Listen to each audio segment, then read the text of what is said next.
Hello students, now we will start with our unit 2, whichever the left out topics. Now we will study about that. So right, previously we have studied about the conventional buildings, how the water usage can be done, and how the water efficiency and whatever the conservation. Now we will study about the water management in the green buildings, how the water will be used in the green buildings. See here, these are all the left hand side they have given purposes, and here how much liters per person per day. Drinking they are giving 3% per person, 3 liters per person per day, cooking 4 liters, bathing 20 liters, flushing 40 liters, washing clothes 25 liters, washing utensils 20 liters, gardening 23 liters. So right here normal per capita demand that will be 135 liters per person per day. Right, see here, silent features in green building. Minimum water discharge, that is minimum water discharge will be in a green buildings, and 100% wastewater recycling will be done. This I have already told you, wastewater recycling system is there in Singapore and Canada. Kindly have a look into that and please make a one case study and please give me. Right, next one is the rainwater harvesting. Fourth one is the rainwater harvesting that can be collected by roofing and non-roofing, that we will be studying briefly. Next one is the water efficient landscaping. Water efficient landscaping means whatever the native plants you are using and whatever the species you are using, that will be comes under this one. And next one is water efficient, high efficient water fittings, means plumbing fixtures and whatever the water closets you will be using, that should be a high efficient. Water efficiency in AC system. Right, innovative wastewater technologies, reduction of potable water usage. Potable water is your purified water, and whatever the water you will be using, that should be in that there should be a reduction. So rest one is the mandatory requirements.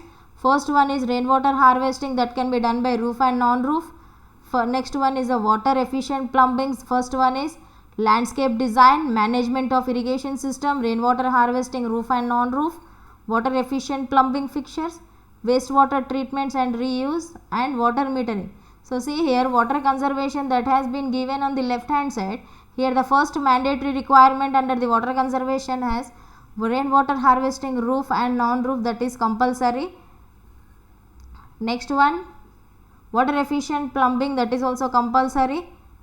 Landscape design, they have given the points. Next one, management of irrigation system, rainwater harvesting, roof and non-roof, water efficient plumbing fixtures, wastewater treatment and water metering here.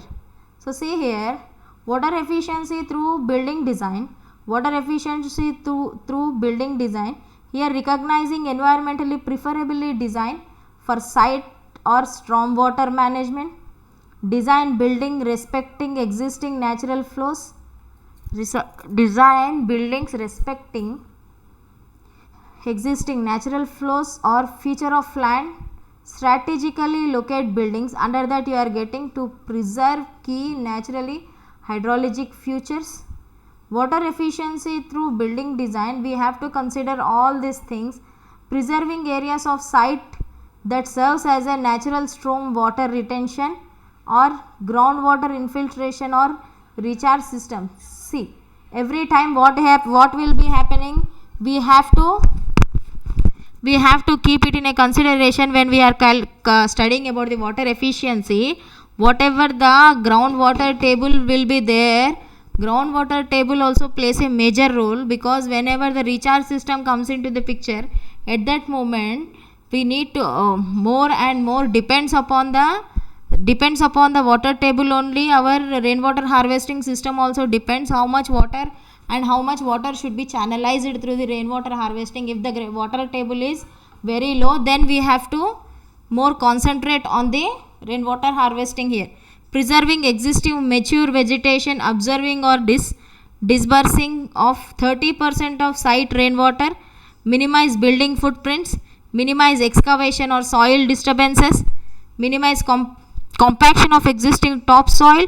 When we will go for the compaction of topsoil, that will become impervious, So right, that should be a loose.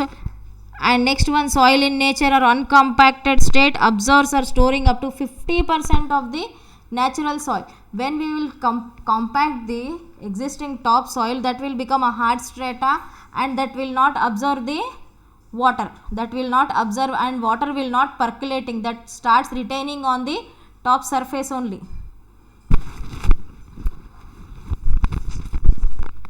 Right, next one is a site planning, that impact of buildings.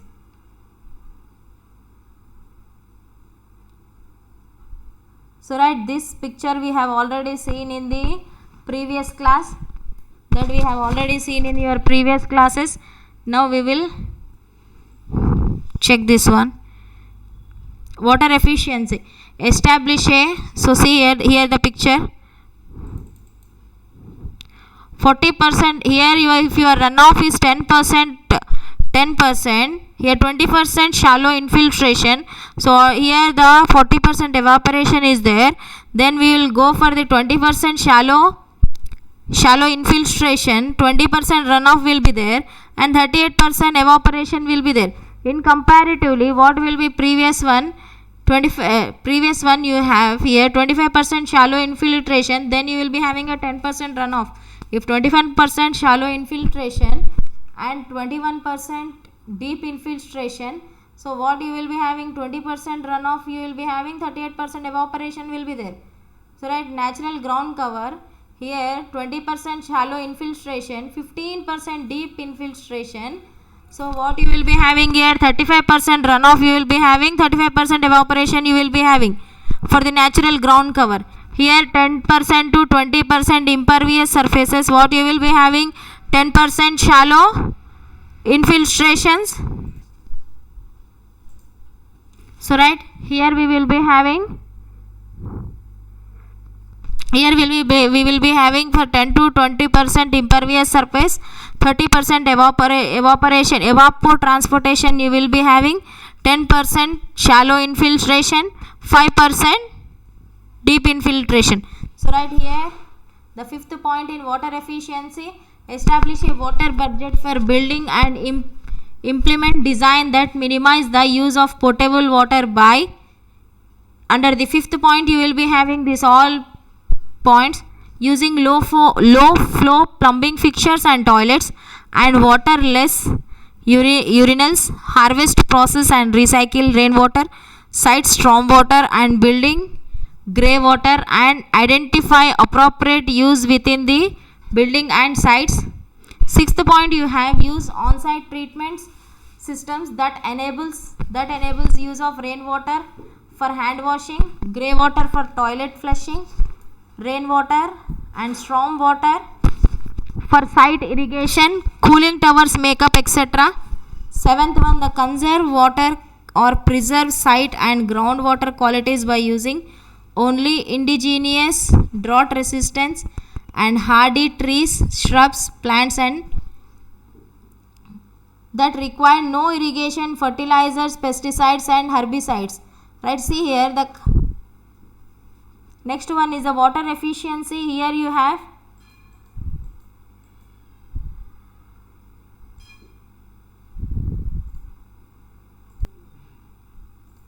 so right here the water efficiency, shower you will be having 16.8%, toilet you will be having a 26.7%, leak you will be having a 13.7%, clothes washers you will be having a 21.7%, faucets you will be having a 15.7%. Here the dishwasher you will be having a 1.4%, bath you will be having a 1.7%, and other domestic you will be having a 2.2%.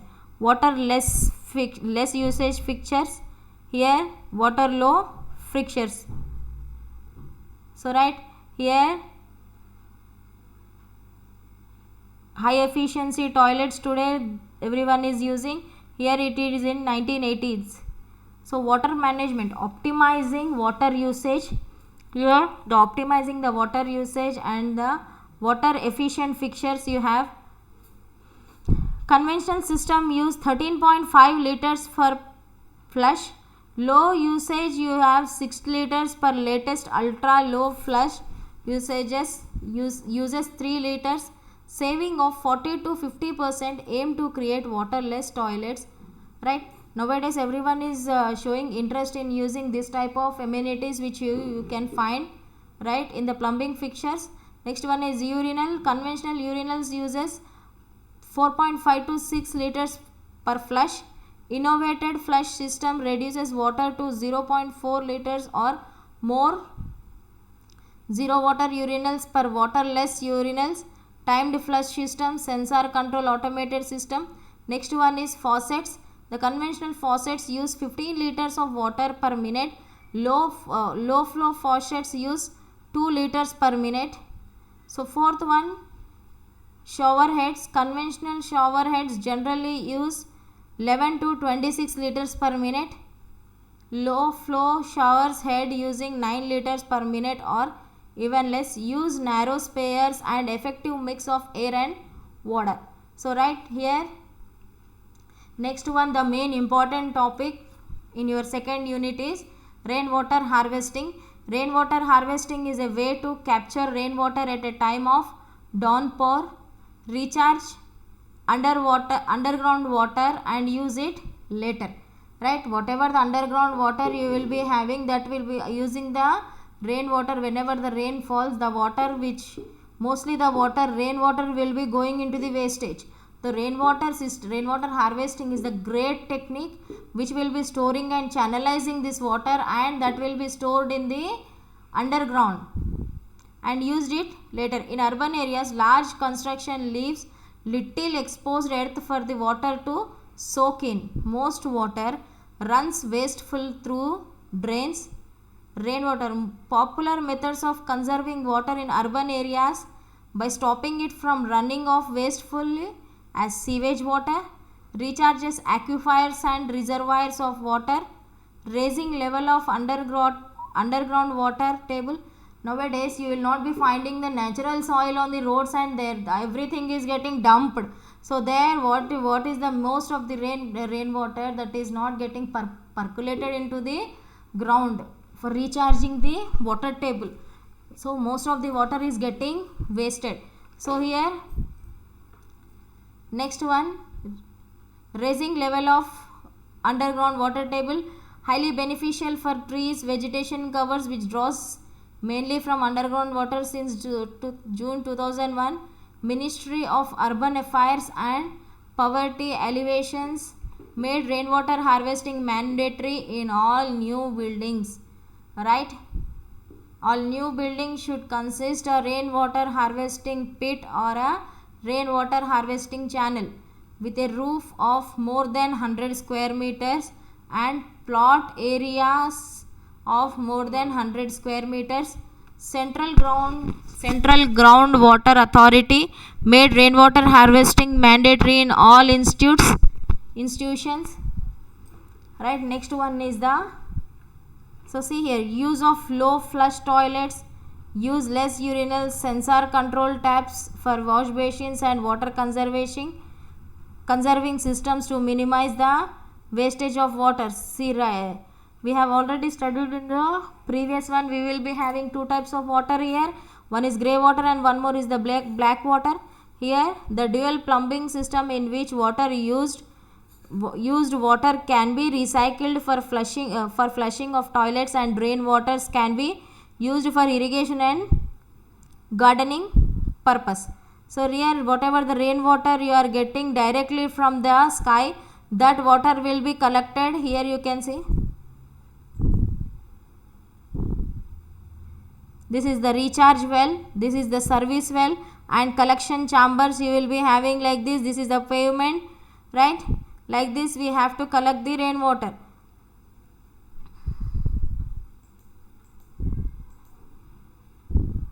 So see here, rainwater harvesting, in that whatever the water collected on the rooftop or non-rooftop, what we will be doing. So see here, this is the service wall you are having here. Overflow 50 mm PVC pipe they have taken. Here the water will be collected here, low permeable material and permeable material for purifying the water. Next one is the xeriscaping, right? For xeriscaping is used for growing the plants and the growing the new species which they will be using, consuming the less amount of water, right? This type of species they will be using in xeriscaping. You people can see it clearly here, the picture which is visible to you. Reducing site imperviousness is here.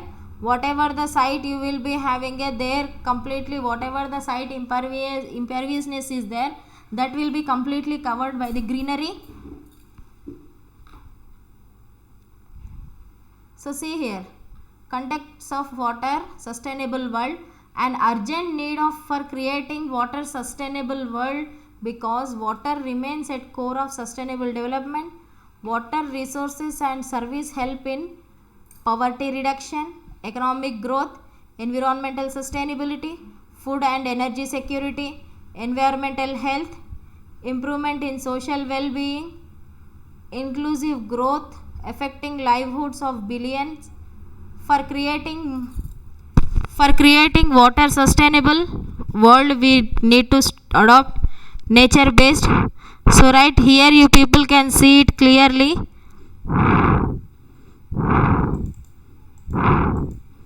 Standards of public services or amenities, like infrastructure services are and components or indicators, basic standards or benchmark. So see here, under the water supply you have coverage of water supply will be 100%, per capita supply of water per day, that will be 135 liters per day per person. Continuity of water supply will be 24 hours. Quality of water supplied will be 100%. When comes to the sewage and wastewater management, coverage of sewerage services, coverage of toilets, coverage of wastewater network services, collection efficiency of water, wastewater, that will be 100%. So right, like this you will be having all amenities comes under the building management. Here housing, what they have highlighted here, floor area per person should be 18 square meters. According to that only, whatever the new rating systems, and that will be giving the permission to the particular building if they follow this rules, right? Managing waters in building, making building water efficient over entire life cycle, like planning or designing building with nature and natural elements, promoting site optimization or site climate, preserve all hydrological or natural features of the site, minimize building footprints, minimize number of toilets, install low flow toilets or faucets or aerators, use low embodied water materials, promote system optimization, that is efficient water system design, leak detections and repairs, ensure water conservation and measures, promote water reuse or recycle system. So right here, managing water in buildings, what you will be having here, redefine water consumption standards in India from 135 to 90 liters per capita per day. Healthy life needs 75 liters per capita demand. European cities, Malaga in Spain, Leipzig in Germany provides water at the rate 92 liters or less. In India we will be having a 135 liters per day per person. So here, fix leaks, create hotlines or report mechanism, monitor cooling tower water, minimize use of fresh water during construction, tap rainwater, reclaim grey water, installing a grey water system, reduce water pressure, insulate piping, promote water efficient landscape or xeriscaping, planting native trees, etc. Educating users, distribute flyers or pamphlets on wise water use practices. on wise water use practices. Educational professional to promote water efficient designs, making innovative in water reducing strategies. So see here whatever the bricks and whatever this they have using porothrym dry fix system. So by this they can use less the usage of water, right? This type of every drop counts. Okay, right. Next here I have the notes. Next here I have the notes for your second unit part 2, water conservation. Most of the Asian countries are water stressed, and I have already told you, according to the IGBC, whatever the conservations and whatever the codes they have given, we have studied in our last class, right? Here the main important is rainwater harvesting, roof and non-roof, enhance ground table and reduce municipal water demand through effective rainwater management, design rainwater harvesting system to capture at least one day rainfall, runoff volume from roof and non-roof areas. So see here, enhance good water table and reduce municipal water demand through effective rainwater management means what? By the rainwater harvesting, what we will be doing, we will be collecting the water through the rainwater harvesting channel, and we will be storing it in the underground, and that can be used it later. So design rainwater harvesting system to capture at least one day rainfall, runoff volume from roof and non-roof areas. One day rainfall can be derived from the percentage of average peak month rainfall given. This average rainfall that you will be calculating, and that you will be studied briefly in your environmental engineering, right? Or else hydrology, water management.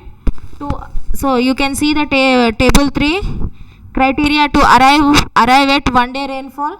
So see here, average peak month rainfall in mm, if you have 250, one day rainfall percentage of average peak month rainfall will be 12%.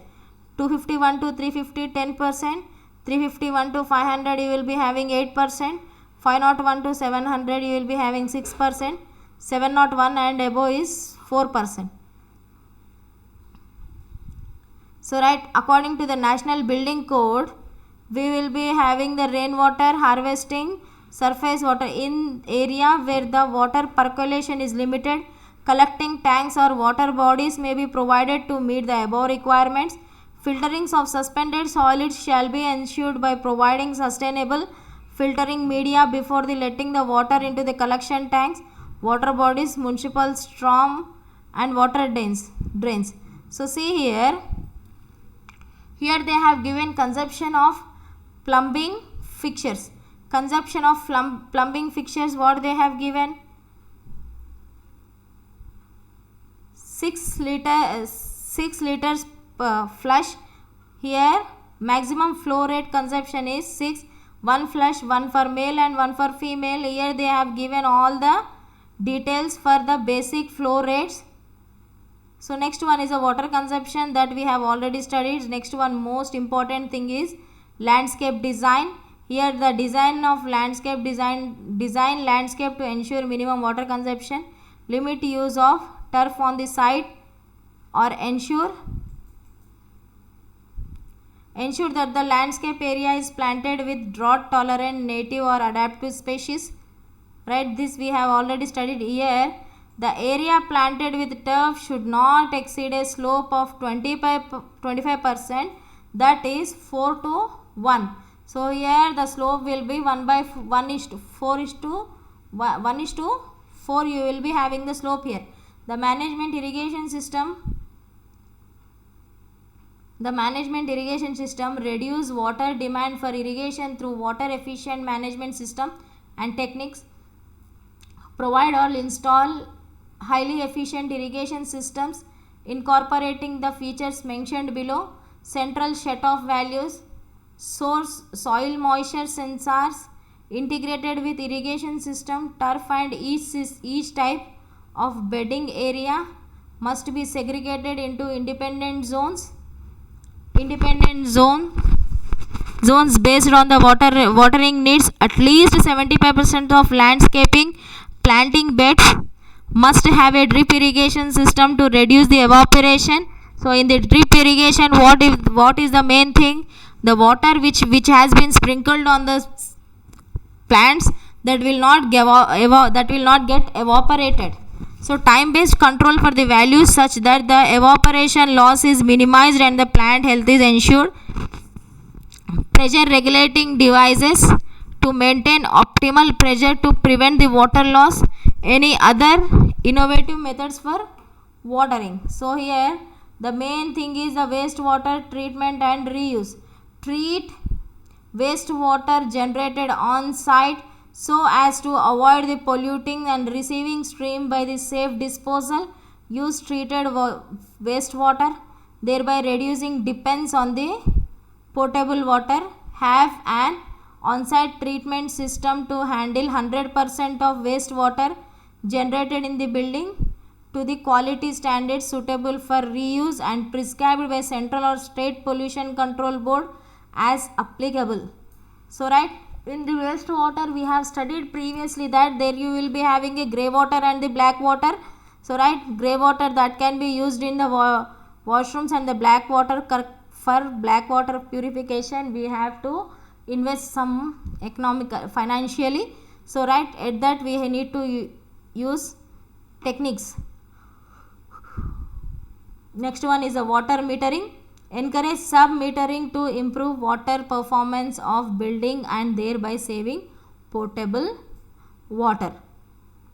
Demonstrate sub-metering for at least 3 of the following water use applications as follows: municipal water supply, bore water consumption, treated wastewater consumption, water consumption for landscaping, water consumption for flushing, water consumption for air conditioning, cooling, tower makeup, and any other source of water consumption. So here in second unit, which we have studied completely regarding the site planning, we have studied, and the whatever the excuse me, whatever the material we have been using. And in your second unit we have already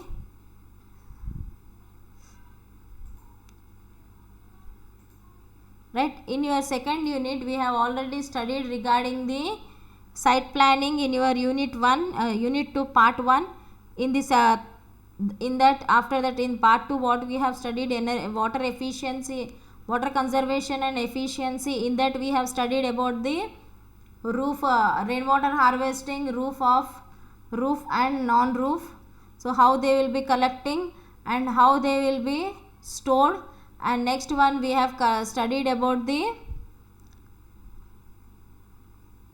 water efficient plumbing fixtures, and we have studied about the water conservation, landscaping design, xeriscaping we have learned, and water metering we have learned, management of irrigation systems we have learned. In the irrigation system, what we will be doing: reducing water demand for irrigation through the water efficient management system and techniques. Provide or install highly efficient irrigation system incorporating for the features mentioned below. Central shut-off values. So in the irrigation what we will be using, here we are using the drip irrigation. As in the green building, what we will be suggesting to use the drip irrigation. We will be using we will be asking to calculate using the drip irrigation because for less usage of the water. As in the drip irrigation, evaporation will be less, evaporation loss will be minimized, right? Where comes to the landscape here refers to soft landscaping, which includes only pervious vegetation. Drought tolerant species are those species that do not require supplements irrigation. So plotted plants shall not be considered as vegetation. Areas planted with turf should not exceed a slope of 25%. So see here we have even learnt about the wastewater treatment and reuse. In that we have a main 2 important things, that is grey water and the black water. So how the grey water will be used and how the black water will be used, that we have studied. So right, this is the notes which I'll be sharing you, right? This your notes will be having all complete details of your second unit, right? Kindly go through it, right? Here you have complete notes, kindly go through it, and whatever the assignment will be given by me, and please, here you have a complete, see here, syllabus you have here.